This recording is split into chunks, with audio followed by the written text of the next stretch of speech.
వచ్చిన నేను చదువుతాను. అక్కడ ఈ వైపున ఒకరిని ఆ వైపున ఒకరిని మధ్యను యేసును ఉంచి ఆయనతో కూడా ఇద్దరిని సిలువ వేసిరి. మంచి కళ్ళు మూసుకున్నట్లయితే ప్రార్థన చేసుకుంటాం. దేవా, ఈ వాక్య బాగా అభిషేకించండి, ఆశీర్వదించండి. విరిచి మా వెనుకల్లో దేవుని కలపే దీవించండి. యేసుక్రీస్తు దివ్యనామం గడిపెడుతున్నాం తండ్రి. చదువుకున్న వాక్యంలో మనం చూస్తున్నాం, అంతో ఎంతో భక్తి మార్గంలో కొంతకాలంగా వెళ్తున్నటువంటి మనకందరికీ కూడా ఒక విషయం తెలుసు. యేసు ప్రభువు వారిని సిలువ వేసినప్పుడు ఆయన కుడి వైపున ఒక దొంగ, ఎడమ వైపున ఒక దొంగ, ఇద్దరు దొంగలు కలిసి యేసుక్రీస్తు ప్రభువు వారిని సిలువ వేశారు అన్నది మనం ఎరిగినటువంటి విషయం. అయితే ఆ మాటలు ఆ విధంగా కుడివైపున ఎడమ వైపున దొంగలతో పాటు యేసును సిలువ వేయటం వెనకాల అదొక ప్రవచనాలు నెరవేరుతాయి. అది ప్రవచనాలు దాదాపు వందలాది సంవత్సరాల క్రితమే చెప్పబడినటువంటి మాటలు నెరవేరిపోయి. ఇప్పుడు నేను దాని గురించి మాట్లాడలేదు, కానీ గుడ్ ఫ్రైడే అంటే మనకు వచ్చేది ఏంటంటే యేసు సిలువ పైన మరణించాడు. యేసు సిలువ పైన మరణించాడు, ఇదే మనకు అందరికీ తెలుసు. అయితే సిలువ మరణం గురించిన సరైనటువంటి అవగాహన చాలా మందికి లేదు. యేసు మరణించాడండి, యేసు రక్తం చిందించాడండి, ఆయన మన కోసం, మానవాడి పాపం కోసం కేవలం నోటి మాటలకు పాటల వరకే మనము వాటిని ధ్యానం చేస్తుంటాం.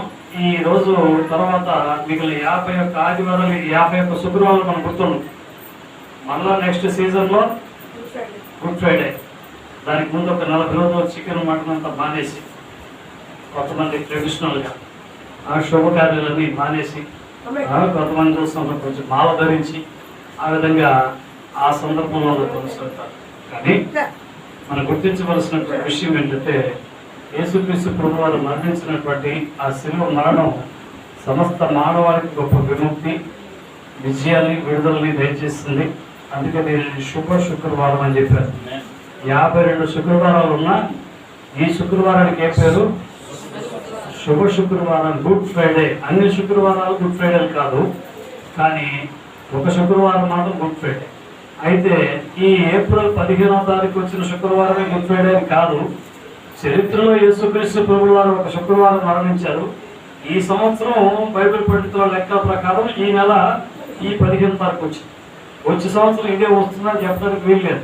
కనుక ఒక శుక్రవారం నాడు జరిగినటువంటి చారిత్రాత్మకమైనటువంటి సంఘటనను మనం ఈరోజు జ్ఞాపకం చేసుకుంటున్నాం, ధ్యానం చేస్తున్నాం. ఆ మాటకు వస్తే ఈ ఒక్కరోజు కాదు, జీవితకాలం అంతా కూడా యేసుక్రీస్తు ప్రభువు వారి యొక్క మరణ త్యాగాన్ని మనం జ్ఞాపకం చేసుకోవాల్సినటువంటి వారమైన అన్యాయపు శిక్ష పొందినటువంటి యేసుక్రీస్తు, శిక్షకు పాత్రులైనటువంటి దొంగలు ఇద్దరు కూడా కలిసి ఇక్కడ ముగ్గురుగా సిలువ వేయబడినట్టుగా మనం చూస్తున్నాం. యేసు ఆ 17వ వచనం చూస్తే యేసును తీసుకుని పోయి ఆయన యేసు తన సిలువను మోసుకొని కపాల స్థలమున ఒక చోటికి వెళ్ళను. హెబ్రీ భాషలో దానికి గొల్గొతా అని పేరు.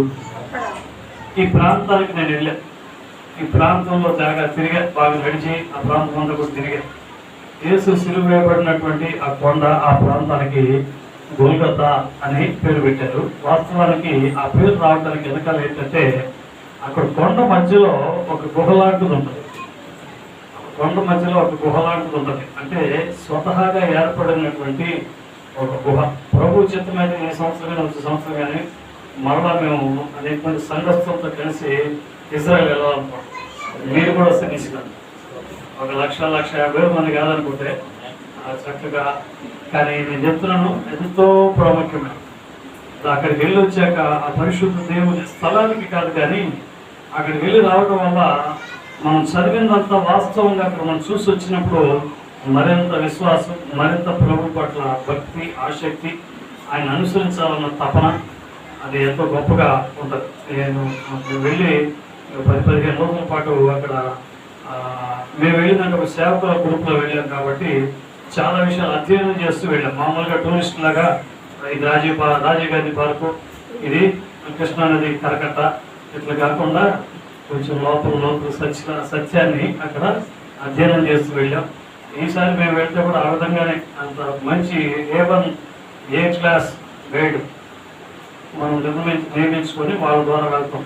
అసలు బైబిల్లో మనం పూర్తిగా తెలియనటువంటి అనేక విషయాలు కూడా అక్కడ మనం వెళ్ళినప్పుడు తెలుసుకోవడానికి, ఏ రోజు రాజు ఎట్లట్టాడు, ఫరో ఎట్లట్టాడు, వాళ్ళ అంతఃపురాలు ఎలా ఉన్నాయి, వాళ్ళ భవనాలు ఎలా ఉన్నాయి, వాళ్ళు ఎంత దుర్మార్గంగా జీవించారు, వాళ్ళు ఎలా విలాసవంతమైన జీవితాలు జీవించారు, ఎలా శత్రువులకు భయపడి బతికారు, ఇవన్నీ కూడా అక్కడికి వెళ్తే చాలా విషయాలు తెలుసుకోవచ్చు.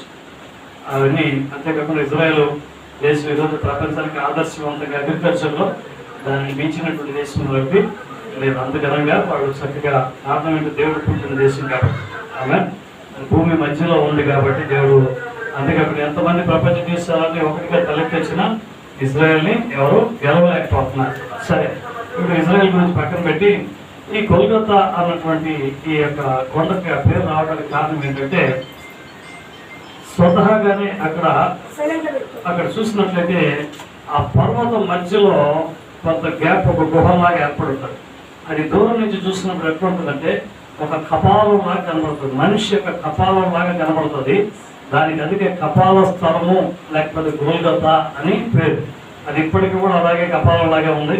నేను దాని ముందు ఫోటోలు కూడా దిగాను. కపాలం ముందు అంటే కపాలం కాదు, కొండలో ఏర్పడిన ఒక గుహ ఆ విధంగా కనపడుతుంది. ఆ చోట దానికి దగ్గరలోనే యేసుక్రీస్తు ప్రభువు వారి యొక్క సమాధి కూడా ఉంటుంది. అంటే ఆ సమాధి ఆ ప్రాంతాలంతా కూడా మేము చూసి వచ్చాము. అక్కడ ఈ వైపున ఒకరిని, ఆ వైపున ఒకరిని, ఇద్దరు దొంగల్ని యేసుక్రీస్తు వారితో కలిపి సిలువ వేసినట్టుగా మనం ఇక్కడ చదువుకుంటాం. యేసుక్రీస్తు ప్రభువు వారు సిలువ ఎందుకు వేయబడ్డారు అంటే కొన్ని కార్యాలు ఈ సమయంలో మీతో పంచుకోవాలని ఇష్టపడుతున్నాను. యేసుక్రీస్తు ప్రభువు వారు సిలువ వేయటం వలన మనకు ఒరిగింది ఏంటి, మనం పొందుకుంది ఏంటి, మనము ఒక ధ్యానం చేయవలసినటువంటి వారమైనా. మొట్టమొదటిగా చూస్తున్నట్లయితే యేసు సిలువ వేయబడటం వెనకాల ఉన్నటువంటి సత్యం ఏమిటి అన్నట్లయితే, రోమపత్రిక 5వ అధ్యాయం 19వ వచనంలో మనం చదవగలం. రోమపత్రిక 5వ అధ్యాయం 19వ వచనంలో చూసినట్లయితే,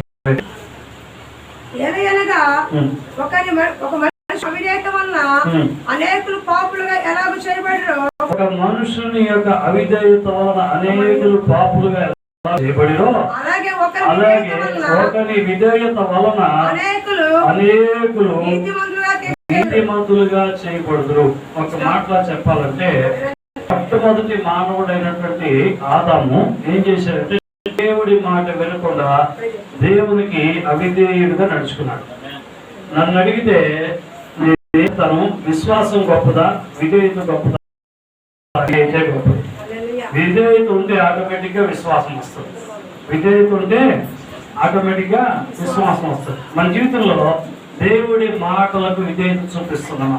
ప్రతి క్రైస్తవ ఆశీర్వాదము దేని మీద ఆధారపడిందంటే, మనం దేవుడి మాటలకు లోబడి విధేయతతో నడుచుకోవడాన్ని బట్టే ఇది ఆధారపడింది. ఈరోజు చాలా మంది తెల్ల బట్టలు వేసుకుంటాం, నాతో సహా చక్కగా సిలువ ఒకవేళ ధరించడం లేదు, కానీ మనం సంపూర్ణ సువార్త చెప్పి పెద్దకొస్తా అనుకోం కాబట్టి మనకి మెడలో సిలువ ఉండదు. కానీ అలా దేని ముఖం పెట్టుకొని గాడిద వేసి పెట్టుకొని మనము ఏదో పోగొట్టుకునేలాగా చాలా నాటకాలు ఆడతాం.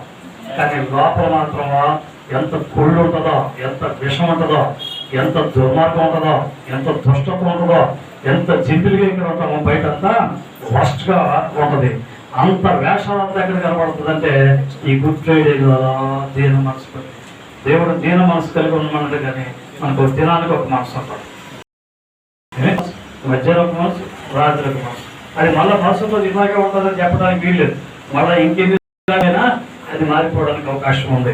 మొట్టమొదటి మానవుడు చేసిన తప్పిదం, పొరపాటు, అవిధేయత వలన పాపము లోకంలోనికి ప్రవేశించటం, వారు శపించబడ్డారు. కానీ దేవుడు తన స్వరూప మనుషులను ఎంతగా ఇష్టపడి ప్రేమించి తన స్వరూపంలో దాచుకున్నాడు. ఒకసారి మన పిల్లల్ని గమనించండి, కోపం వచ్చి కొట్టేస్తాం. వాళ్ళు తప్పు చేస్తే ఇంట్లో నుంచి బయటకు వెళ్ళిపో, నా ముందు ఇంట్లో వెళ్ళిపో అని చెప్పేస్తాం. బయటకు వెళ్ళిపోయిన తర్వాత వాడు గుమ్మ దగ్గర ఉంటాడు, డాడీ మమ్మీ ఏం చేయమంటారు. ప్రతి ఇంట్లో ఒక మమ్మీ ఉంటుంది, ఇద్దరిని కప్పిపోస్తారు. వెనక నుంచి వచ్చి ఏమండి కొంచెం పోనీలేండి పాపం, ఏమీ తినకుండా అప్పుడు 3 సార్లు తింటాడు, ఈ తలుపులే సాక్షి నుంచి ఇచ్చింటాడు, ఏమీ తినకుండా ఉన్నాడు అని చెప్పి కొంచెం రికమెండేషన్ చేస్తుంది మమ్మీ. ఆ రికమెండేషన్ చేసినప్పుడు ఏం చేస్తాడు, వాడు పక్క వెదగా ఉంటాడు, తాగుపోతుంటాడు, పనికి మంది వెదగా ఉంటాడు, అన్ని విధాలుగా అతను నడుచుకుంటూ ఉంటాడు. అప్పుడు తండ్రి ఏం చేస్తాడంటే, ప్రేమ కదా కన్న పేగు అంటే వాడు చంపేస్తుంటాడు ఇక్కడ మనుషుల్ని, ఆయన కన్న పేగు బంధం అని చెప్పి అలా పక్కన ఆయన కోసం నాన్న దగ్గరికి వచ్చి రికమెండేషన్, ఓనీలే నీ ఒక్కసారికి క్షమించేది అని. పాప ఆయన కూడా ఏమనుకుంటాడంటే, ఆ కొడుకు అచ్చం తనలాగే ఉంటాడు. ఎలా ఉంటాడు? ఆయన పోలికలోనే ఉంటాడు. తిట్టాలన్నా కొట్టాలన్నా చేయరాదు, ఎందుకని తన పోలికలో ఉంటాడు కాబట్టి. ఇక్కడ కూడా తండ్రి అయినటువంటి దేవుడు తన స్వరూపములో గమనించుకుందాం. ఆదికాండము 1వ అధ్యాయం 26వ వచనం. దేవుడు తన స్వరూపమందు నరుని సృజించెను. దేవుడు మన స్వరూపమందు మన పోలిక చొప్పున నరుని చేయుదుము. ఇక చాలా మందికి అర్థం కాని విషయము, ఎంతమంది తండ్రి కుమారుడు పరిశుద్ధాత్ముడు ఒక్కరే ఎంతమంది అంగీకరిస్తారు? తండ్రి కుమారుడు పరిశుద్ధాత్ముడు ఒకరే. ఎలా మరి? కుమారుడు ఇక్కడ ఉన్నాడు, తండ్రి ఎక్కడ? పరిశుద్ధాత్ముడు ఇక్కడ ఉన్నాడు, కుమారుడు ఎక్కడ? మరి తండ్రి ఎక్కడ? వీళ్ళు ముగ్గురు ఒకటైనప్పుడు మరి ఒకరే కదా మనకు కనపడుతున్నాడు. అంతకాలం యేసు మాత్రం కనపడతాడు, ఇప్పుడు ఆత్మ మాత్రం కనపడుతుంది, అంటే మన మీద ఆవగిస్తుంది. మరి తండ్రి కనపడలేదు, కుమారుడు కనపడలేదు, ఎక్కడ? ఎలా ముగ్గురు ఒకటని చెప్పగలం? లేఖనాల్లో ఇందులో చదువుకున్న మాట స్పష్టంగా జాగ్రత్తగా చూస్తే, దేవుడు మన స్వరూపమందు అంటే తనతో పాటు ఇంకెవరున్నారు? కుమారుడు ఉన్నాడు, ఆత్మ ఉన్నది. మన పోలిక చొప్పున నరులను చేయదము అని తీర్మానం చేసుకుంటాం. మన స్వరూపమందు మన పోలిక చొప్పున నరుని ఆత్మ దీపము, నరుని ఆత్మకు అవసరమైన ఆత్మను దేవుడు దయచేశాడు. అంటే ఆ ముగ్గురు అక్కడ ఉన్నారు, మన స్వరూపంలో చేస్తామని నిర్ణయించుకున్నారు. ఇప్పుడు ఆయన పోలికలో మనల్ని సృష్టించారు.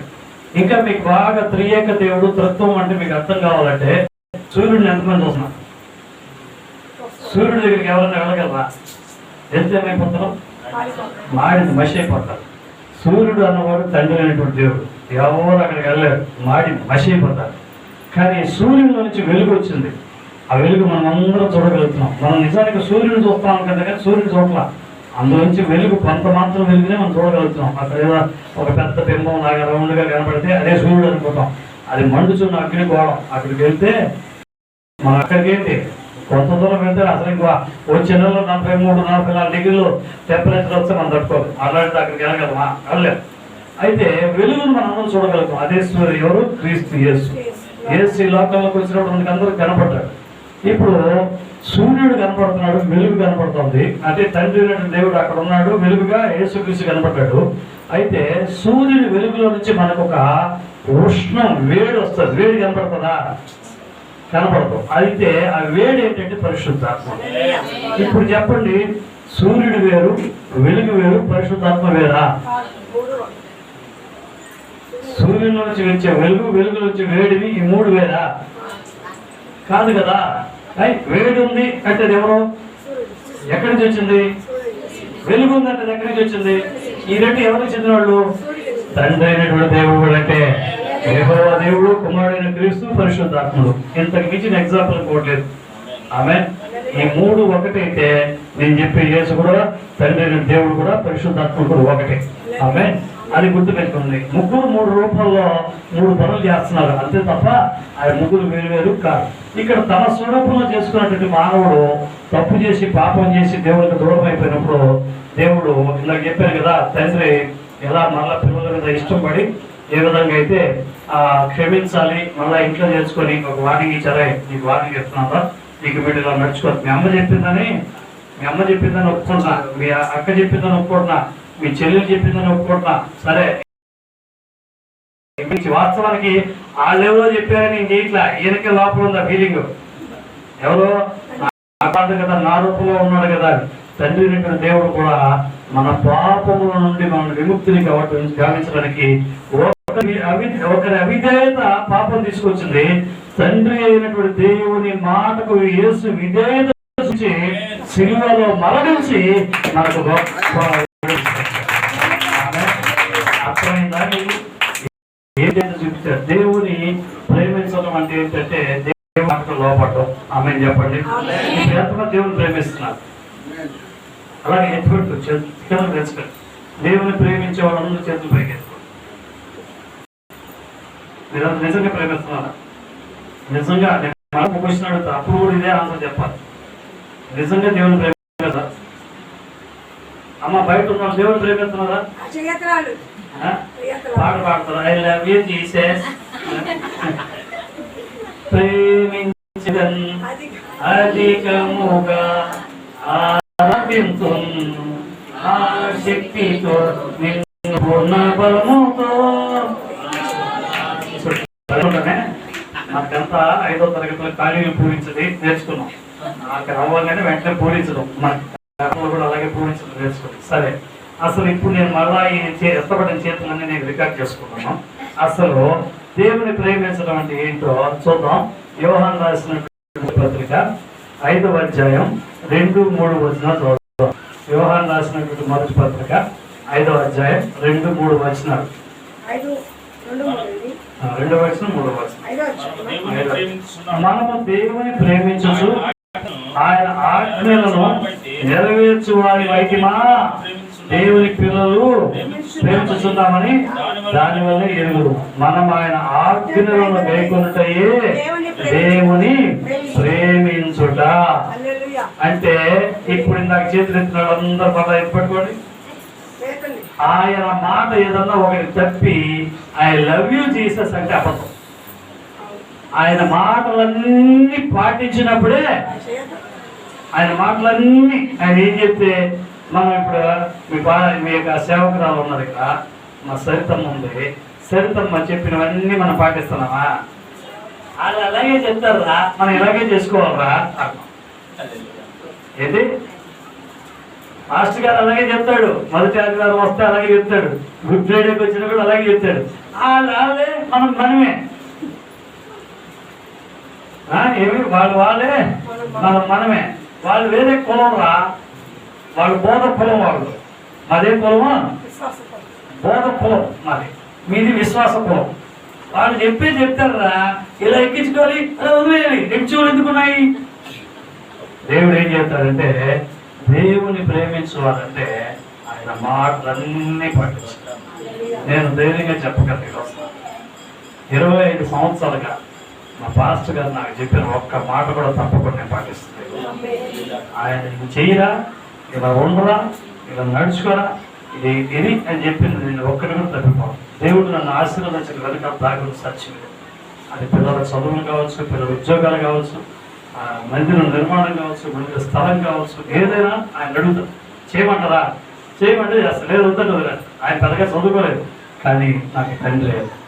ఆమె మనము చదువును బట్టి కాదు, వయసును బట్టి కాదు, వారు నిలబడినటువంటి అభిషేకాన్ని బట్టి, వారు నియమించబడినటువంటి ఆర్డినేషన్ బట్టి మనం దానికి దేవుడి మాటలుగా ఇచ్చి లోపడవలసినటువంటి వారమైనా ఆమె చెప్పడం. సరే, హల్లెలూయా. దేవుని ప్రేమిస్తే ఆయన ఆజ్ఞలు మనకు, అదే యోహాను రాసిన పత్రికలో మరొక మాట ఉంది. 3వ అధ్యాయం 4వ వచనం చదవండి. పాపము చేయు ప్రతివాడును ఆజ్ఞను అతిక్రమించును, ఆజ్ఞాతిక్రమము పాపము. దేవుడి మాట వినకపోతే, మీరు అనుకుంటున్నారు దేవుడి మాట వినకపోతే ఏమైతుందిలే అని, పాపం. అది ఏంటి చెప్పండి ఒకసారి.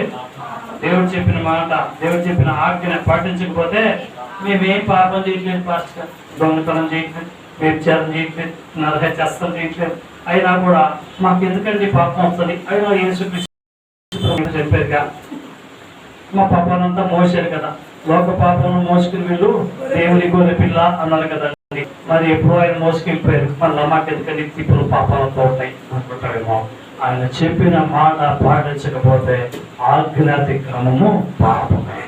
ఈరోజు రక్షించబడిన క్రైస్తవమైనటువంటి మనం దేవుడు ఒక మాట చెప్పి దాన్ని పాటించకపోతే పాపం మూట కట్టుకుంటున్నాం. చెప్పండి, పాపము మూట కట్టుకుంటున్నాం. కొన్ని కార్యాలు చేయొద్దు అంటాడు, కొన్ని కార్యాలు చేయమంటాడు, కొన్ని విధంగా ఉండు అంటాడు, కొన్ని విధంగా ఉండకుంటాడు. మనం వేరు చేయబడ్డారు, మన వాళ్ళకి మనకి తేడా ఉన్నారు. వాడికి పండుగ వచ్చిన మందు కొడతాడు, మనిషి పుట్టిన మందు కొట్టాడు, మనిషి వచ్చిన మందు కొడతాడు. మనం అవన్నీ ఇప్పుడు వదిలేసి కొత్త జీవితం ఆలోచించాం. ఎలా ఉండాలి? బల్లారాధన రోజున పరిశుభ్రంగా తెల్ల బట్టలు వేసుకోవడం, గుడ్ ఫ్రైడే రోజున తెల్ల బట్టలు వేసుకొని మందిరం గుమ్మం బయట వేరే విధంగా ఉండటం కాదు. ఆజ్ఞాతిక్రమము పాపమే. ఒకని పాపము, ఒకని అవిధేయత భూమి మీదకు లోకంలోనికి పాపం తెచ్చింది. ఒకని విధేయత కాబట్టి తండ్రి మాటకు ఆయన లోబడ్డాడు. కారణం ఏంటంటే తండ్రిని ఎంతగానో ప్రేమించాడు. కాబట్టి యేసుక్రీస్తు ప్రభువు వారి సిలువలో మనం చూడగలిగింది ఏంటంటే ప్రేమను చూడగలం. ఆ ప్రేమ నీకు నాకు చూపించిన ప్రేమ కాదు, తండ్రి మాటకు లోబడిన ప్రేమ. ఎందుకంటే తండ్రి మాటకు లోబడటం అంటే ప్రేమించడం అని అర్థం. ఆ మాటకు లోబడ్డాడు ఎందుకోసం? మన తరఫున మరణించడం కోసం లోబడ్డాడు. ఆ పాపం ఆ శిలువను అడిగితే ఏం చెప్తుంది? యేసు శిలువ వేసినటువంటి ఎందుకయ్యా శిలువ మనకు అప్పగించబడ్డాడంటే పాపంలో నుండి మనం విడిపించబడటానికి. ఆమె చెప్పవాలి సరే. హల్లెలూయా, గట్టిగా చెప్పండి. గుడ్ ఫ్రైడే వస్తాయి వెళ్తాయి. మళ్ళా వచ్చే సంవత్సరం ఇదే రోజు మనం బతుకుంటే మళ్ళా గుడ్ ఫ్రైడే కలుసుకుంటాం. ఇంకా కరోనా వైరస్ కాబట్టి ఒక వైరస్ వచ్చి మనం పట్టుకుపోయింది అనుకో, అప్పుడు పోయిన గుడ్ ఫ్రైడే ఉన్నాడండి, మనతో పాటు కలిసి పొలంలో చేతులు పెట్టాడండి, నేను చక్కగా చప్పట్లు కొట్టాడండి, నేను చక్కగా పాటలు పాడాడండి కూడా జ్ఞాపకాలు కొడుకులో సాక్ష్యం పెడతాం. కానీ జ్ఞాపకాలతో కొడుకులు ఏం చెప్తామో లేదా మనం జ్ఞాపకం ఉంచుకోవాల్సిన దేవుని దగ్గరికి వెళ్తామా అని చాలా. హల్లెలూయా. ఈరోజు మరణించిన అదే క్షణం ప్రభువు దగ్గరికి మనం చేరిపోగలగాలి. ఆయన రాకడలో మనపడాలి. అలాంటి ఒక జీవితం కలుగు చేయడం కొరకే యేసు సిలువపై మరణమయ్యారు. ఆ విలువ తెలియకుండా ఈరోజు ఇష్టానుసారంగా నడుచుకుంటాం. మనం చూసి పిచ్చోళ్ళలాగా అనుకుంటారు. మనం పిచ్చోళ్ళమే. చెప్పండి, ఎవరు మనం? చెప్పండి, పిచ్చోళ్ళం. కొన్ని పత్రికల పౌలు మొదటి పత్రికలు అంటాడు, సిలువను గురించినటువంటి ఉపదేశము నశించిపోతున్నటువంటి వారికి వెరితనంగా ఉంటుంది, మనకైతే దేవుని శక్తి. చెప్పండి, మనకైతే పల్లారాత్మ మనకి శక్తి వస్తుంది. వాళ్ళకైతే జ్యూస్ అనుకుంటారు, మనకైతే రక్తం అనుకుంటాం. చెప్పండి, అవునా కాదా?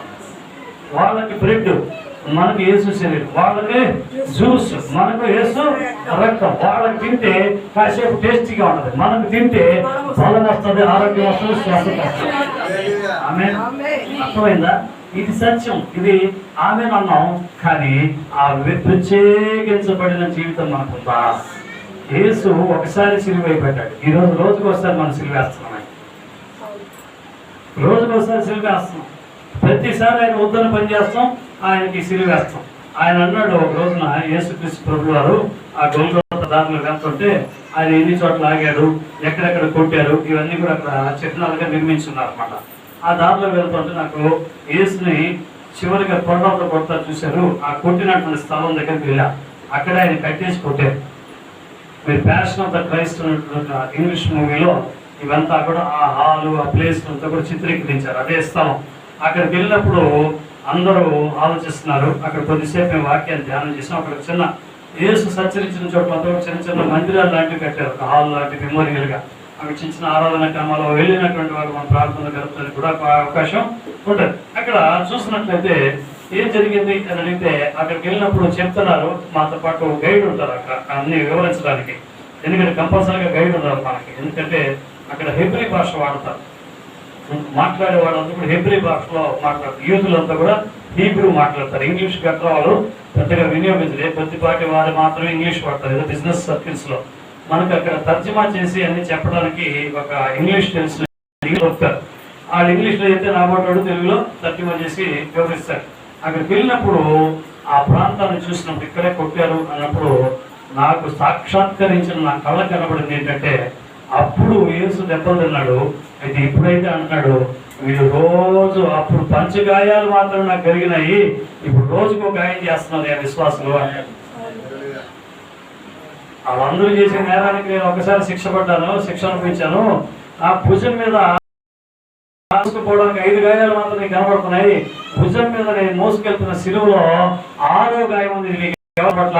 అది నేటి సంఘము, సమాజం, విశ్వాసులు నాకు పాపంలో పదే పాపంలో పడి నాకు గాయం రేపుతున్నారని అక్కడ యేసు నాకు చెప్పినట్టుగా అనిపించింది. ఈరోజు గమనించండి, 6వ గాయాన్ని రేపుతున్న వారు ఆయన మన కొరకు పాపం కొరకు మరణించాడు. అయితే ఈరోజు పాపరహితులుగా మనం జీవిస్తున్నాము. ఏది కాదండి, వాడు బలవంతం చేసి మందు కొట్టించాడండి, వాడు బలవంతం చేసి నన్ను సినిమా చూపించాడండి. ఈ ఊర్లో సినిమా చూస్తే ఎవరికైనా తెలుస్తుందని బయట ఊర్లో వెళ్ళి చూడటం, లేకపోతే సినిమా థియేటర్లతో చూడమండి. ఇప్పుడైతే మేము సెల్ ఫోన్లో చూస్తాం. ఎవరికి వినపడకుండా మేము ఇయర్ ఫోన్స్ పెట్టుకొని చక్కగా వినుకోవటము, అది ఎవరికి కనపడదు. రాగానే తక్కువ కదా అలా మార్చేస్తాం ఛానల్. ఆల్రెడీ రెండోది రెడీగా పెట్టుకొని ఉంటాం. ఇది కాదంటే దాన్ని మార్చేస్తాం. రహస్యమైనటువంటి క్రియలు. యేసు లోకానికి వెలుగుగా వచ్చాడు. ఆయన వెలుగు ఎదుట గమనించండి, గదంతా ఒకసారి తలిపేది.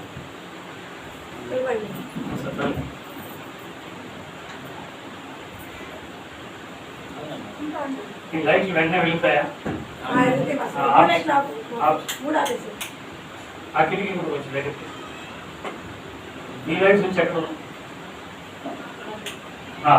ఇప్పుడు ఎలా ఉంది? కొంచెం చీకటిగా ఉందా? ఇప్పుడు లైట్ ఇంతకుముందు నాకు సరిగా కనబడలేదు.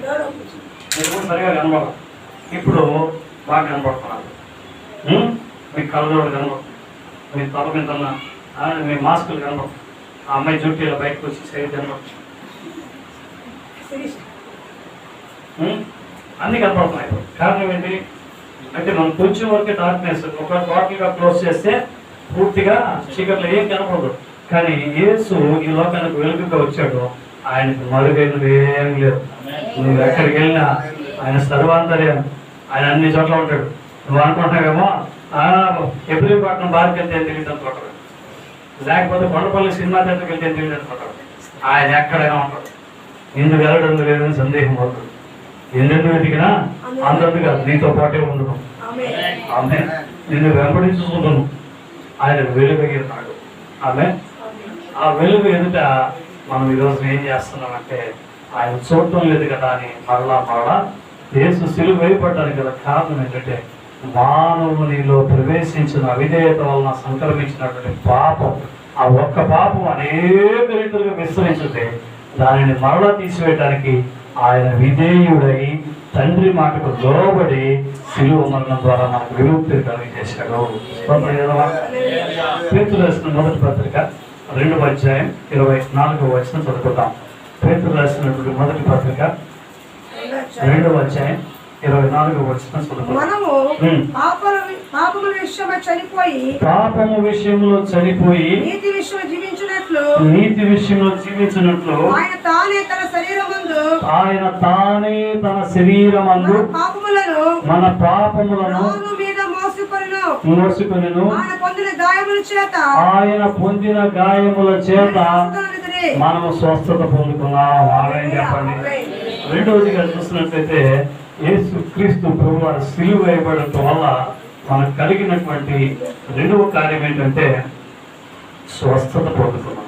ఆమె యేసు క్రీస్తు ప్రభువారు మరణానికి అప్పగించడానికి మునుపు ఒకటి తక్కువ 40 దెబ్బలు ఆయన కొరడా దెబ్బలు ధరించాడు. ఆ కొరడా ఎలా ఉంటుందంటే ఆ ఎడ్జ్లో పెద్ద ఈ గేలం ఉంటుంది చూసారు, చేపలు పట్టడానికి వేసే గేలం ఉంటుంది, అది ఇలా బెండ్ అయి ఉంటుంది చూసారు. ఆ విధంగా యేసుక్రీస్తు ప్రభు వారిని శిక్షించడానికి పిలిచిన కొరడాకి ఆ చివరిలో ఏముంటుందంటే అలా వంగినటువంటి ఒక ముళ్ళు లాంటిది ఉంటుంది, ఇనప ముళ్ళు, బాగా షార్ప్ అనమాట. అంటే 3 ముళ్ళు ఉంటాయి. ఒక దాంతో కొడితే, ఒకసారి కొడితే అది ఏమవుతుందంటే శరీరం మీద 3 సార్లు అలా కండలు లాక్కొచ్చేస్తుంది అనమాట. అలా పడి అది గుచ్చుకొని శరీరంలో నుంచి బయటకు లాగేటప్పుడు ఆ 3 కండరాలు బయట, 3 చోట్ల కండరాలు అట్లా బయటకు వస్తుంది. అంటే ఒకటి తక్కువ 40 అంటే 40 ఇంటూ 3 ముళ్ళు ఉన్నాయి. అంటే ఎంత? 120. 120కి ఒక 3 తగ్గిస్తే 117 గాయాలు ఆయన శరీరం మీద దానివల్ల ఏర్పడింది. ప్రపంచంలో 117 వ్యాధులకి మందులు లేవట, లేదా 39 వ్యాధులకి మేజర్ డిసీజెస్కి మందులు లేవట. కానీ మందులు లేని ఆ వ్యాధులకు కూడా యేసుక్రీస్తు ప్రభు వారి గాయముల ద్వారా ఈరోజు స్వస్థత పొందుతారు. ఆమె హల్లెలూయా. గమనించండి, దైవ సేవకులమైనటువంటి మేము మీ దగ్గరికి వచ్చి వ్యాధితో బాధతో హాస్పిటల్లో మీరు పడి ఉంటారు. పడినటువంటి సందర్భంలో డాక్టర్లు టెస్టులు చేస్తారు, మందులు ఇస్తారు. ఎన్ని చేసినా అవి పని చేసినట్టే పని చేస్తుంటే తగ్గిపోతాయి. ఈరోజు తగ్గుతుంది, రాత్రి పెరుగుతుంది, మళ్ళీ ఇల్లు పెరుగుతుంది, మళ్ళీ మర్నాడు తగ్గుతుంది. ఇలా అప్ అండ్ డౌన్స్గా ఉంటుంది. అయితే దైవజనులు వచ్చి ప్రార్థన చేసినప్పుడు, దైవ సేవకులు ప్రార్థన చేసినప్పుడు ఏం జరుగుతుందంటే దేవుడు ఒక స్వస్థత కలిగేస్తున్నాడు. ఎందుకంటే ఆయన పొందిన గాయములే మనకు స్వస్థతనిస్తుంది. ఆమె సిలువు పైన ఆయన మామూలుగా తీసుకెళ్లి సిలువైన ఒకసారి ఊహించుకోండి. ఆయన వయసు 33.5 సంవత్సరాలు. చనిపోయిన వయసు ఎంత? ఒక 33.5 సంవత్సరాల వయసు ఉన్నటువంటి వ్యక్తి, ఒడ్డు పొడవు ఆరోగ్యంగా ఉండి మంచి హెల్తీగా ఉన్న పర్సనాలిటీ, సుమారు ఒక 70-80 కేజీలు బరువు ఉంటాడు. అనగా అది యూదులు బాగా ఎత్తుగా 6 అడుగులు ఉంటారు. జూయిష్ పీపుల్ బాగా హైట్గా మంచి కలర్ చార్మింగ్ ఉంటారు. అసలు మంచి ఫిట్గా ఉంటుంది బాడీ. మీరు ఇజ్రాయెల్లో యెరూషలేంలో దిగితే మనుషులంతా మనలాగా మధ్యప్రదేశ్ పెరుగు ఉండదు. మధ్యప్రదేశ్ అంటే ఏంటి? మనలాగా పొట్టలు పెరిగి ఉన్న వాళ్ళకి వాళ్ళు చాలా చక్కగా ఉంటారు. చూడడానికి అంత బాగుంటారు. మనుషులు చూడడానికి ఆకర్షణీయంగా ఉంటారు, ఆరోగ్యంగా ఉంటారు, ఫిట్నెస్ ఉంటుంది వాళ్ళకి. ఇప్పుడు గమనించండి, ఆ జూయిష్ పీపుల్ 33.5 సంవత్సరాల వయసు ఉన్నటువంటి వ్యక్తి, సుమారు 6 అడుగుల పైన ఉన్నటువంటి యేసుక్రీస్తు ప్రభువు వారు సిలువు పైన వేలాడుతున్నారు. సిలువు పైన వేలాడినప్పుడు పెద్ద మేకు, దాదాపు 8 అంగుళాల మేకు తీసుకొచ్చి ఆ చెక్కకి పెట్టి కొట్టేశారు. ఈ పక్క ఆ పక్క కొట్టేశారు. 2 కాళ్ళు ఒకటిగా చేసి కింద కూడా కొట్టేశారు, మేకు కొట్టేశారు. ఇప్పుడు గమనించండి, ఏదైనా ఒక వస్తువు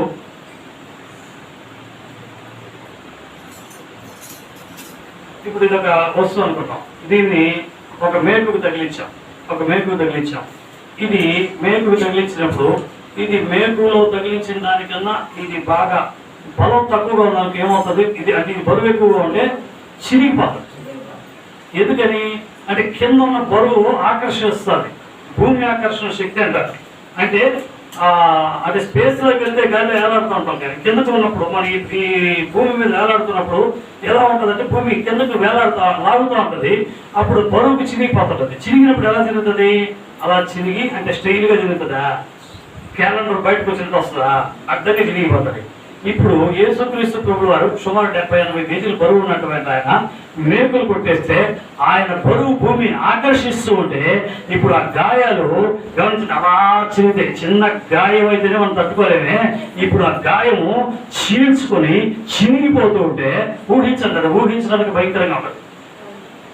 ఆ మేకుల నుంచి చెయ్యి మన బరువుకి లాగేస్తుంటే ప్రాణం పోతుందిరా.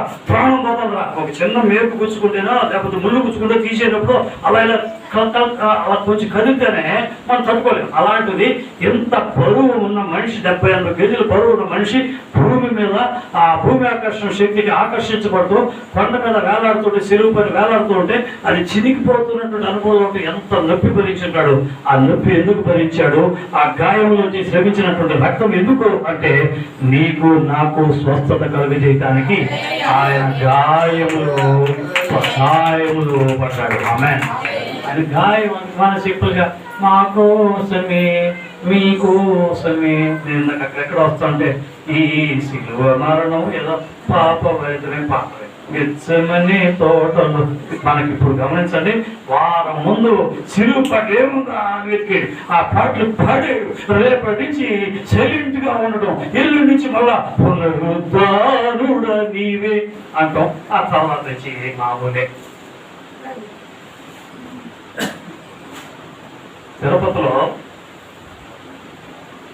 మా ఊళ్ళో ఒక ప్రముఖమైన వ్యక్తులు ఈరోజు అత్యున్నతమైనటువంటి స్థాయికి వచ్చాడు. ఆయన చిన్న వయసులో జరిగిన ఒక సంభవం నేను చెప్తాను, వినండి. ఒక రోజున అతను వాళ్ళ తల్లిదండ్రులు చనిపోయారు.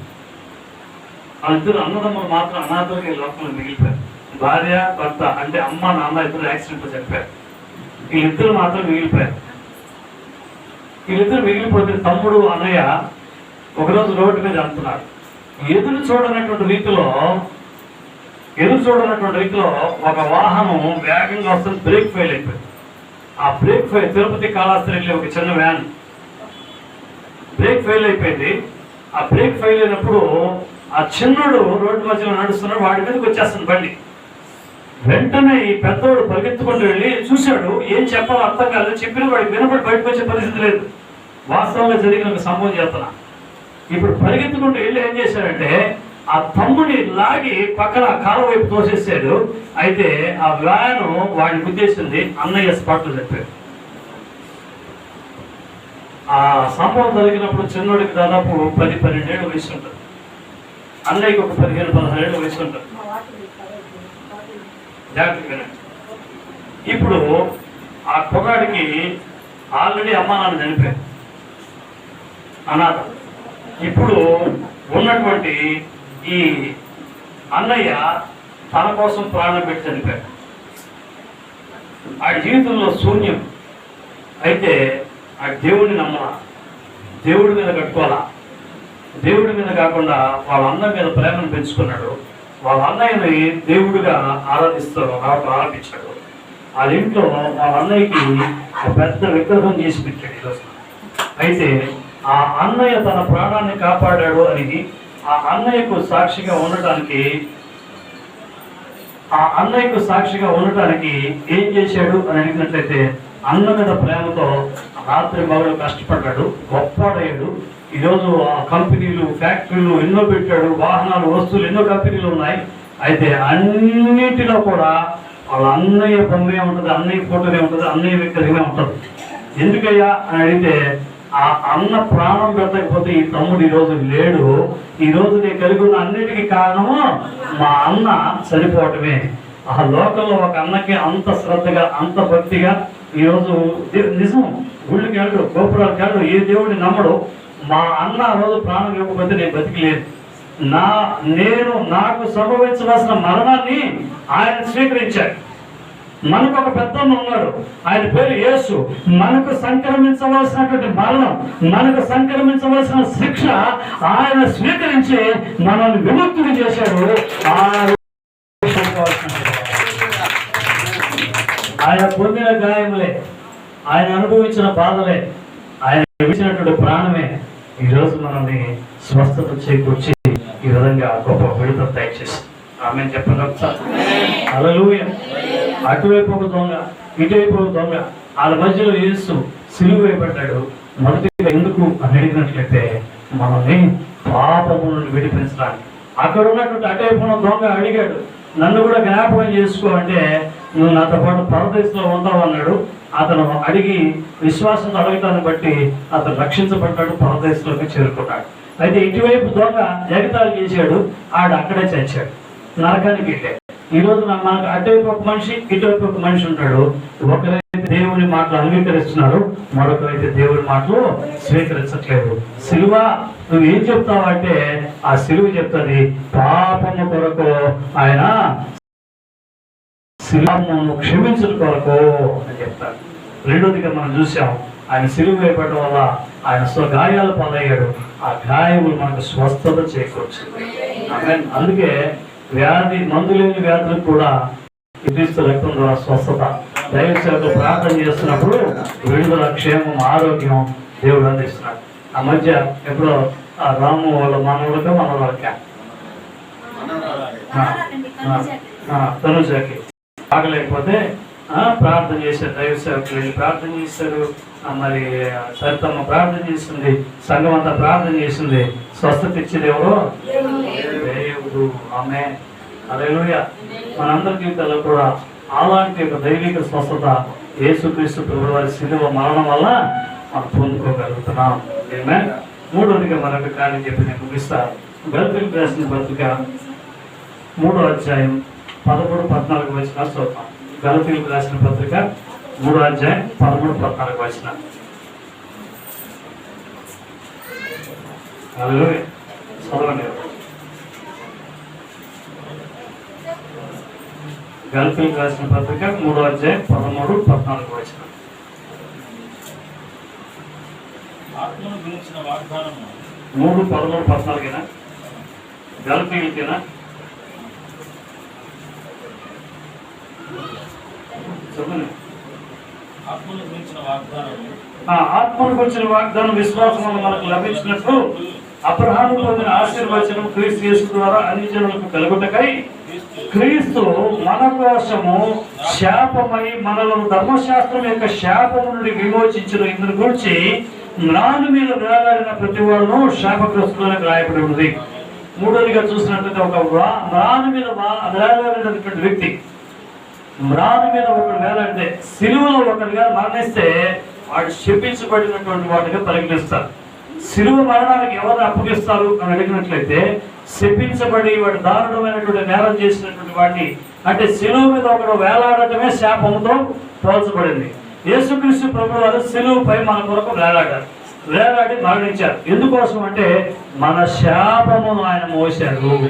హల్లెలూయా. అక్కడ రాయబడి చూసి క్రీస్తు మన కోసము శాపమై మనల్ని ధర్మశాస్త్రం యొక్క శాపం నుండి విమోచించను ఇందును గురించి మ్రాను మీద వేలాడిన ప్రతి వాడును శాపగ్రస్తుడు అని రాయబడి ఉంది.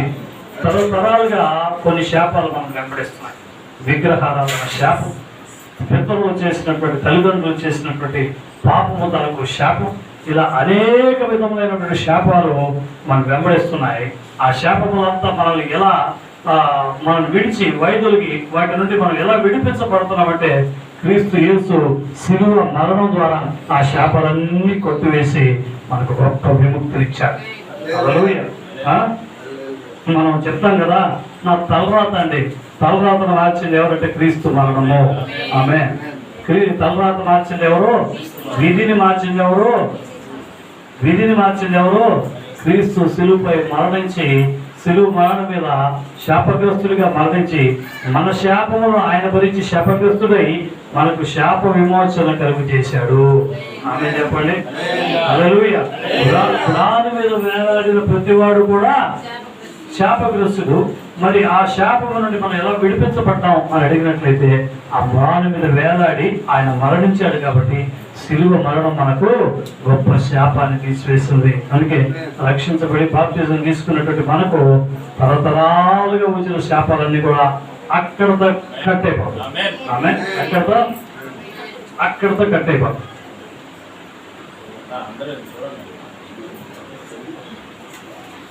అమ్మ వాక్యం శ్రద్ధగా వినాలి. ఎందుకంటే నేను కాదు ఎవరు మాట్లాడినా వాక్యము దేవుడు ఒకరే. దేవుడు వేరు, వాక్యం వేరు. మీకు విషయం తెలుసా, నేను వారం పైన కంటిన్యూగా పొద్దునంతా ప్రోగ్రాం, రాత్రంతా శిలువ ధ్యానాలు, పొద్దునంతా ప్రోగ్రాం, సాయంత్రం. నిన్న పొద్దున కూడా ఒక జ్ఞాపకార్థ కొడుకు సాయంత్రం కావాలి, మొన్నటి ప్రోగ్రాం సాయంత్రం కావాలి, మొన్నటి ప్రోగ్రాం కంటిన్యూగా తిరుగుతూనే ఉంటుంది. అసలు కేవలం 3 గంటలు 3:30 గంటలు ఇస్తున్నాం. 12-1 గంటలకు పడుకోవడం, పొద్దున 3-4 గంటలకు లేవడం. ఎంత ప్రయాసపడి ఇప్పుడు నేను 4 గంటలకు లేచాను. బాప్తిస్మం ఇచ్చి వాక్యం చెప్పి బల్లారాలు ఇచ్చి కొన్ని 100 మంది బల్ల ఇచ్చిన నడువు వంగిపోతుంది. భయంకరమైన ఇక్కడైతే 10 మంది ఒక 1/2 గంటలు అయిపోతుంది. అక్కడ 30 గంట పైన 1 గంట పడుతుంది బల్ల ఇవ్వటమే. అంతమందికి బల్ల ఇచ్చి వాళ్ళందరికీ ప్రార్థన చేసి వాళ్ళందరికీ కూడా పేరున వచ్చిన వాళ్ళందరూ కూడా ప్రార్థన చేసుకునేది అవి వెంటనే 2-3 నిమిషాలు కూడా లేకుండా ఇక్కడికి వచ్చి ఎందుకు చెప్పండి, నాకేదో తనని చెప్పడం నాకు తెలియదు.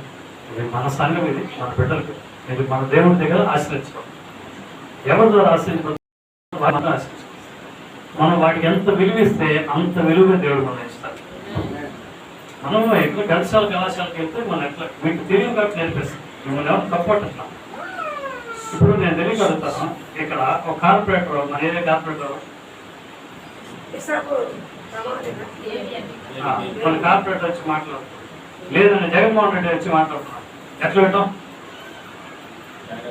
పెట్టడం లేదా? ఎందుకని? ముఖ్యమంత్రి కన్నా, ప్రధానమంత్రి కన్నా, ప్రపంచ నేతల కన్నా గొప్పవాడు సృష్టికర్త. ఆయన మాట్లాడుతుంటే మీరు మాట్లాడతారే కాదు కదా. నేనైతే అక్కడ వేరే విధంగా ట్రీట్ చేస్తాను. పెద్ద మందిలో మన అక్కడ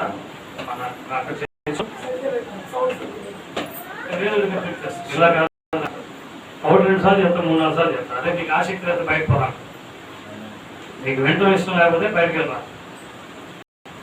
మనం వింటానికి వచ్చాం, వినటం వల్లనే విశ్వాసం కలిగితే విశ్వాసం మనం విడిపిస్తాం. ఆమె ఇప్పుడు ఒక అన్న చనిపోయాడు, తమ్ముని కాపాడాడు, మనం మాట్లాడుతున్న మాట మిస్ అయింది అనుకో, ఒక్కోసారి ఒక చిన్న సాక్ష్యం మన జీవితంలో గొప్ప కార్యం చేస్తాం. అది మీకు ఎప్పుడో గుర్తొస్తుంది. అవునా కదా? అందుకే జాగ్రత్తగా వినాలి. అన్యదా భావించకండి. మిమ్మల్ని నొప్పించాలన్న ఉద్దేశం కాదు, మిమ్మల్ని ఒప్పించాలన్న ఉద్దేశం. ఆమె నొప్పించడానికి మేము కాదు. నొప్పించడానికి ఎవరు? నొప్పించడానికి ఎంత కష్టపడి ప్రాణాన్ని పరంగా పెట్టి నిద్రాహారాలు మానుకుని రాత్రి పగలు కష్టపడి ఆహారం తినకుండా ఉపవాసాలు ఉండి మీ కొరకు రాత్రి పగలు తిరిగి సైతం మీ ఇంటికి వచ్చి ఒకసారి మీరు మంచిగా రిసీవ్ చేసుకుని కాకి ఇస్తారు. మీకు నచ్చకపోతే మంచి నీళ్ళు ఎవరో నిజం. ఇవన్నీ మా జీవితాలు మేము అనుభవించిందే చెప్తున్నాం. మీరు బాగా ప్రేమగా ఉన్నారు ఇంకో కాకి పెడతారు, టిఫిన్ పెడతారు, అన్ని పెడతారు. నాకు నచ్చలేదుగా ఈరోజు వాక్యం ఆయన తిట్టింది, ఆయన మీద కాకి దాని మఖం ఆయన మఖం ఆయనకి అవసరమా? ఈ పాస్టర్ వచ్చాడా చెప్పాడా వెళ్ళాడా అంటే మజ్జిగిస్తారు. కాబట్టి ఒక కూల్ డ్రింక్ బాటిల్ కూడా పెడతారు, లేదా అయ్యారు వాటర్ బాటిల్ కూడా తీసుకెళ్ళండి ఆట దగ్గర. ఇక్కడ నేను తిట్టాను అనుకో, మీకు నీళ్లు కూడా తండ్రి తెలిసే రాదాం అనుకుంటాను. మాకేం అవసరం లేదు, నాకు తిట్టాల్సిన అవసరం లేదు. మీరెవరు? దేవుడు మాకు ఇచ్చినట్టు బిడ్డలయ్యా. మాకు అప్పగించారు ఒక బాధ్యతని. ఆయన వాకడలో మిమ్మల్ని సిద్ధపరిచి ఇదిగోయ్యా మీరు ఇచ్చిన బిడ్డలు మేము చక్కగా తయారు చేసి ప్రయోజకులు చేసామని చెప్పి అప్పగించడం కోసం మాకు ఇచ్చారు. ఒకసారి దెబ్బేస్తాం, ఒకసారి ముచ్చటిస్తాం, ఎంతసేపు ఇచ్చి ముద్దు పెడతాం. చిన్న పిల్లలు కాబట్టి ముద్దు పెడతాం. కొత్తగా రక్షణ పొందుకుని ముద్దు పెట్టి ప్రేమగా మాట్లాడతాం. అది కొంచెం పెద్దవాడు అయ్యాదనుకో అల్లం చేస్తాం. ఏం చేస్తాం? నడు మీద తంతాం, బుద్ధిగా దేవుడు అంటాం. అంతే. పెద్దవాళ్ళు కొద్దికి సక్రమంగా లేకపోతే 4 దెబ్బలు వేస్తాం, బుద్ధి ఉందా అంటాం. చిన్నప్పుడు ముద్దు మీరు అప్పుడు బాగా ముద్దు పెట్టేవారు పాస్టర్ గారు, ఇప్పుడు మీరు సరిగ్గా ముద్దు పెట్టట్లేదంటే అప్పుడు మీరు పిల్లలు కాబట్టి ముద్దు పెట్టాము. ఆ 5 ఏళ్ళు నేను ముద్దు పెట్టి ఎట్లుంటుంది? చండలంగా ఉంటుంది కదా. అంతే. మొదట్లో ప్రేమగా మాట్లాడుతున్నాం, ముందులాగా లేదు. అమ్మగారు మారిపోయారు, అయ్యగారు మారిపోయారు. మొదట్లో చాలా ప్రేమగా, మొదట్లో అట్లాగే ఉన్నాం, ఇప్పుడు అట్లాగే ఉన్నాం. మీకు వచ్చే ముందులాగా కాదు, ఇప్పుడు అంతా కొత్త వాళ్ళనే పట్టుకోండి. కొత్త వాళ్ళు ఇప్పుడు అడుగులు వేస్తున్నారు, వాళ్ళకి మన సహకారం అవసరం. మీరు ఆల్రెడీ బాగా నడుస్తున్నారు, మీరు పట్టుకుని నడిపించగలరు. ఆమె మీరు ఆ బాధ్యత స్వీకరించాలి. సంఘం ఎంతసేపు నన్ను పట్టుకుని నడిపించినట్టు ఇప్పుడు 25 ఏళ్ళు కుర్రాన్ని పట్టుకుని నడిపించి ఏమంటారు? రోగం అంటారు. అవునా కాదు? క్రైస్తవ లోకంలో ఎదిగినటువంటి పట్టుకుని నడిపిస్తే ఏమంటారో వాడికి ఇంకా ఎదగలేదు అంటారు. ఇప్పుడు మిమ్మల్ని పట్టుకుని నడిపించాలా? పదే మీకోసమే ఉండాలా? లేకపోతే కొత్త వాళ్ళకి మనం బలపరచాలా? చెప్పండి. ఇది భలే తయారైపోతుందయ్యా మా ఉద్యోగ ప్రార్థనా మందిరం. ఆమె హల్లెలూయా. మీరంతా ఈసారి మంచి ర్యాంకులు చెప్తే భక్తిలో. ఆమె మిమ్మల్ని పొగిడా ఏమో పాస్టర్ మీరు తిరుగుతున్నారో పొగుడుతున్నారో మాకు అర్థం కాలేదు అనుకుంటున్నారు. దేవునికి మహిమ.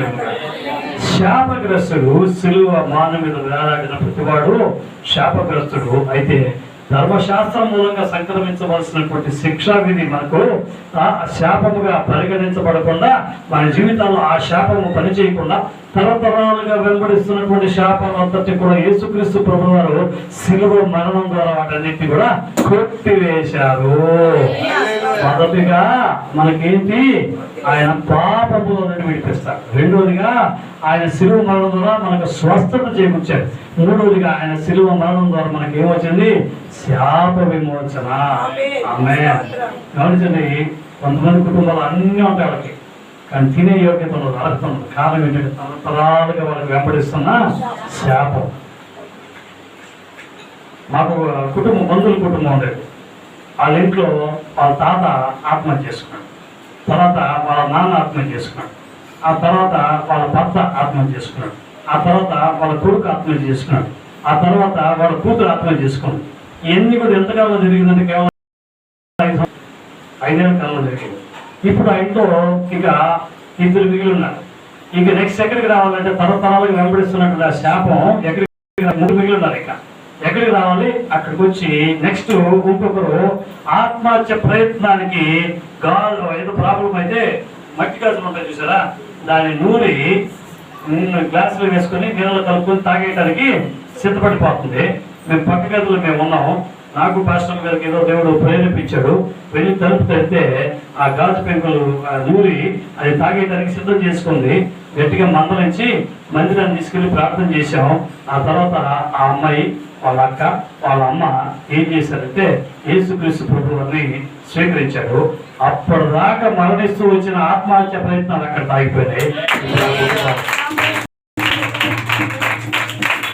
ఇప్పుడు వాళ్ళ కుటుంబం నేను చెప్పిన ఎవరో కాదు, సొంత నా తోబుట్టు మా అక్క కుటుంబం. బయట వాళ్ళు ఎవరో గురించి నేను చెప్పట్లా. సాక్షాత్తు మా అక్క గారి కుటుంబంలో మా అక్క ఈరోజు మా అక్క పిల్లలు, మా అక్క వాళ్ళ ముగ్గురు బాప్తిజం తీసుకున్నారు. తక్కిన వాళ్ళందరూ వరుసపడి ఆత్మహత్యలు, అందరూ కూడా ఆత్మహత్యలే. కారణమే లేవు, చిన్న కారణాలే.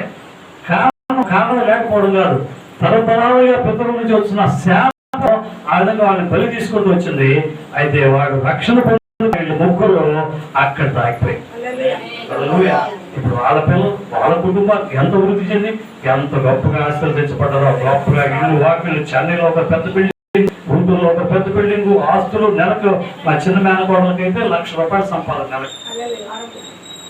మా గీతాంజలి అని మన పరిచయం చేసేది, మన సండే స్కూల్ పరిచయంలో 120 మంది 140 మంది పిల్లలు ఉండేది. ఆ అమ్మాయి సండే స్కూల్ నడిపించి. అంత కృప. ఎందుకు ఈ మాటలు చెప్తున్నానంటే, శాపము యేసు వల్ల కొట్టివేయబడ్డది. ఆమె 3 మాటలు మీకు చెప్పారు. ఈ 3 ఎంతసేపు నాకు ఆస్తి కావాలి, అది కావాలి, ఇది కావాలి అని అడగటం మానేసి, యేసు శిలువ మరణం ద్వారా నా పాపములు కొట్టివేయబడ్డాయి, ఇక మీద పాపరహితుడుగా నేను జీవించాలి. యేసు శిలువ మరణం వల్ల నేను స్వస్థత పొందుతున్నాను, నేను ఆరోగ్యంగా ఉన్నాను, దేవుడి సేవకుని పనికి రావాలి. ఎప్పుడు చూసినా నడు నొప్పి, కాలు నొప్పి అని కాదు. మన దేవుడి కొరకు పరిగెత్తాలి, దేవుడి సేవ కొరకు సహకరించాలి. అనేకులు మీరు లేవనెత్తపడాలి. ఈ ప్రాంతంలో ఉజ్జీవ ప్రార్థనా మందిరం అంటే గొప్ప మందిరంగా, అక్కడికి వెళ్తే దైవ కార్యాలు జరుగుతాయి అని చెప్పేటట్టుగా మీరు ప్రవర్తించాలి. 3వదిగా చూసినట్లయితే, మన శాపములు కొట్టివేయబడటం కోసం ఇంకా కూడా రక్షణ బాప్తిజం తీసుకోకుండా ఎవరైనా ఉన్నట్లయితే, శాపములు కొట్టివేయబడడానికి వెంటనే వచ్చారు. మా సొంత అక్కకి జరిగింది అని చెప్పారు. మా సొంత మేనకాళ్ళ గీత చనిపోవడానికి సిద్ధపడేది. ఆ గీతాన్ని దేవుడు ఆ రోజు రక్షించుకున్నాడు, దేవుడు పట్టుకున్నాడు. ఆ అమ్మాయిని బట్టి వాళ్ళ అక్క రక్షించబడింది, వాళ్ళ అమ్మ రక్షించబడింది. వాళ్ళు ముగ్గురు ఒకే రోజు బాప్తిజం తీసుకున్నారు. ఈరోజు ఎంత చక్కగా వాళ్ళ జీవితము శాపము కొట్టివేయబడి ఆశీర్వాదకరంగా మార్చారు దేవుడు. ఆమె మీరు ఇంకా కూడా ఆ శాపంలోనే విగ్రహారాధన శాపం, తల్లిదండ్రులు చేసిన పాపం, అవన్నీ కూడా వెంటబడి వస్తూనే ఉన్నాయి. అవి ఆగిపోవాలి అంటే మనం ఏం చేయాలి? రక్షణ బాప్తిజం తీసుకోవాలి. అంటే నీలో మునిగి బాప్తిజం తీసుకొస్తే సరిపోతుందా? కాదు, రక్షణ అనుభవం మనం కాపాడుకుంటూ ఉండాలి. బాప్తిజం ఒకసారి తీసుకొచ్చేస్తే ఎలా ఉన్నా పర్లేదు అనుకుంటే పొరపాటు. అది రోజుకు రోజు వాక్య వెలుగులో మనం సరి చేసుకుంటూ పరిశోధించుకుంటూ చక్కగా ముందుకు సాగవలసినట్టు వాళ్ళని దేవుడి మాటలు దీవించను కాక. ఈ గుడ్ ఫ్రైడే నేను నమ్ముతున్నాను, మన సంఘ బిడ్డలకి దేవుడు గొప్ప ఆశీర్వాదాలు. యేసు దొంగ అటువైపు ఒక దొంగ, ఇటువైపు ఒక దొంగ, వాళ్ళ మధ్య సిలువ వేయబడ్డారు. సిలువ వేయబడ్డారు ఎందుకు అంటే, మనకు మన పాపము నుండి విడిపించడానికి. 2వది మనకు స్వస్థత చేకూర్చడానికి. 3వది మనకు శాపము కొట్టివేయబడడానికి. ఆమె